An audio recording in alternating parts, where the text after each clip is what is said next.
SOS Sainte-Eulalie, une initiative citoyenne qui a pour but de sauver l'Église qui a besoin d'amour. On en discute avec 3 bénévoles et je vous amène avec moi tout là-haut au clocher de l'Église. Parce qu'il y a plusieurs réparations qui sont urgentes à faire à l'Église si on veut la garder ouverte. Donc oui, c'est une problématique. Quelles sont les réparations qui seraient à faire actuellement? On a fait faire, dans le fond, il y a eu un carnet de santé qui a été fait en 2022. Et donc, des ingénieurs sont passés ici. Ils ont identifié plusieurs problématiques avec des photos à l'épreuve. Et il y a quatre réparations urgentes qui doivent être faites, dont le clocher, la toiture, les contreforts, le plancher, je crois, la fondation qui doit être aussi solidifiée. Mais les premiers travaux qui vont devoir être faits, c'est au niveau du clocher. Parce qu'actuellement, il y a eu des réparations temporaires qui ont été faites parce que l'Église a été fermée pendant quelques mois en 2023 et a été ouverte en 2024, à l'été 2024, parce qu'il y a des bénévoles qui se sont impliqués et sont allés renforcer, dans le fond, les piliers du clocher. Parce que l'eau s'infiltre et qui fait pourrir, en fait, une des poutres. Selon l'ingénieur, les travaux qui ont été faits ont une durée de 2 ans.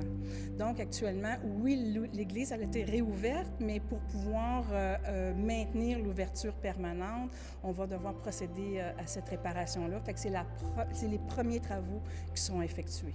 Ce sont des travaux qui requièrent beaucoup de sous. Comment on pense aller chercher ces sous-là? Bien, notre objectif est de 275 000 jusqu'à l'année prochaine. On est consciente que c'est un gros montant, mais on a de l'espoir. Mais c'est que nous, on essaie d'amasser une mise de fonds pour pouvoir aller demander une subvention au Conseil du patrimoine religieux qui paierait jusqu'à 70 des travaux. C'est des subventions qui peuvent se demander à chaque année, donc on n'est pas obligé d'avoir le montant complet pour faire une demande. Aussitôt qu'on va avoir assez de sous, on va faire une demande qui se fait toujours au printemps. Donc, l'objectif, c'est de faire la demande l'année prochaine. Une première demande, en tout cas. On verra avec le montant qu'on va avoir amassé. Et on sollicite actuellement les gens de la communauté, bien sûr. Entre autres, effectivement, on a toute une campagne de publicité qui a été développée. On a une belle collaboration de la municipalité qui nous a aidés financièrement, qui a donné des sous au Café du Clocher, justement pour pouvoir utiliser les services d'une firme qui nous a élaboré, dans le fond, nos documents. Donc, on a effectivement des documents qu'on a commencé à distribuer face à ça. On a aussi une affiche, une pancarte là, qui est devant l'église avec comme un thermomètre là, où on voit justement les sommes qui vont être cumulées jusqu'à l'atteinte de notre objectif. Et on va avoir une rencontre prochainement avec les bénévoles qui veulent aussi faire du porte-à-porte, faire de la sollicitation là, auprès des gens. C'est sûr, c'est de voir à long terme qu'adviendra-t-il, quelle sera la suite de ça. Mais l'Église, elle a été citée, c'est-à-dire que, comment on appelle ça, c'est le Conseil du patrimoine religieux du Québec. En 2024, elle a été citée, ce qui fait qu'on va pouvoir préserver ce bâtiment-là. Ce qu'on aimerait, c'est justement l'objectif, dans le fond, de la campagne de financement à la source de ça, c'est de dire, bien, on voudrait garder l'Église et cette citation-là va permettre, à ce moment-là, c'est local, c'est la municipalité qui a le pouvoir de garder aussi toute l'intégrité du bâtiment côté extérieur, là, toute la visibilité. Mais qu'est-ce qui adviendra, là, c'est à voir aussi avec les propriétaires, là, qui est la fabrique là, de Saint-Frère-André.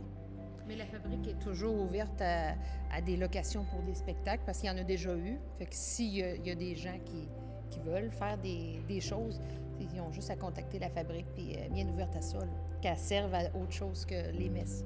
Tous les dons de 500 $ et plus, il va y avoir une plaque commémorative à l'Église.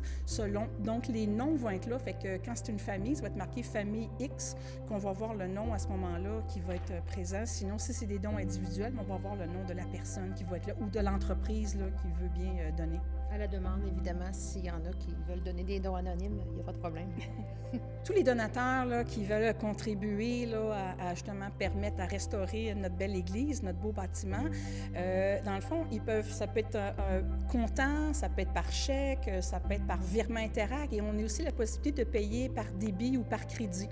Donc, on envoie toute l'information. Fait que si vous voulez avoir de l'information, vous voulez avoir notre publicité, quelle est la visibilité qu'on donne aux donateurs, bien, on vous donne un courriel pour nous rejoindre. C'est SOS Sainte-Eulalie, donc dans un seul mot, SOS Sainte-Eulalie @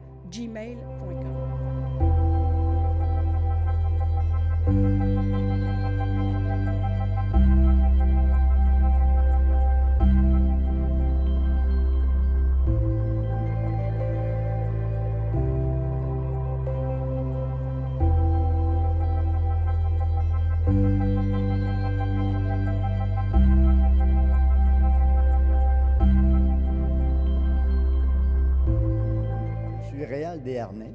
Je demeure à Sainte-Eulalie depuis 30 ans. Et puis, je suis fier de demeurer dans une petite localité qui est bien en vie. Et puis, je suis fier aussi de notre Église. Et puis, je fais tout ce que je peux pour essayer d'accommoder les gens pour ceux qui viennent visiter ou autre chose. Et comme on le disait tout à l'heure, hors d'onde, c'est comme votre deuxième maison ici. Oui, vous avez bien dit, c'est comme ma deuxième maison parce que je passe pas mal de temps ici aussi, puis j'essaie de l'entretenir de mon mieux avec l'aide de d'autres bénévoles aussi. Et puis mon épouse m'appuie beaucoup dans cet ouvrage-là. Et puis, comme je vous ai déjà dit, c'est un travail d'équipe et puis ça me fait un grand plaisir de participer à la vie de cette église, de cet entourage.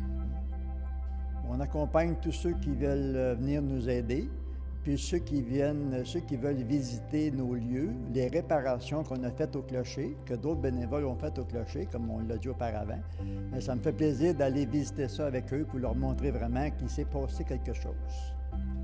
Et on en a parlé un petit peu tout à l'heure avec les deux dames, mais l'apport de la municipalité ici a été important. En quoi ça vous rend fier, ça?